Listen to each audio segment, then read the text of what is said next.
मित्रांनो, बिहारमधील मुझफ्फरनगर या मुझफ्फरनगरमध्ये आलिशान हॉटेलमध्ये अतिशय भयानक प्रकार रात्रीच्या वेळेस चालत होता. हॉटेल मात्र बाहेरून सर्वसामान्य दिसत होतं. मात्र आतून जेव्हा पाहण्यात आलं, तेव्हा पोलीससुद्धा हादरून गेले. जेव्हा पोलिसांच्या लक्षात आलं, या हॉटेलमध्ये काहीतरी विचित्र प्रकार चालू आहे, तेव्हाच मात्र पोलिसांनी कारवाई करत हॉटेलमध्ये पोलीस दाखल झाले. तेव्हा मात्र हॉटेलमध्ये काम करणाऱ्या कर्मचाऱ्यांनी पोलिसांना असं सांगितलं, "इथे काहीही विचित्र प्रकार नाही. इथे सर्व व्यवस्थित चालू आहे."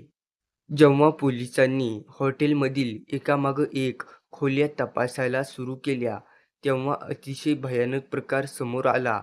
काही खोल्या रिकाम्या होत्या, तर काही खोल्यांचे दरवाजासुद्धा बंद होता, तर काही खोल्यांमध्ये विचित्र प्रकारे मोठ्या आवाजामध्ये संगीतसुद्धा चालू होतं.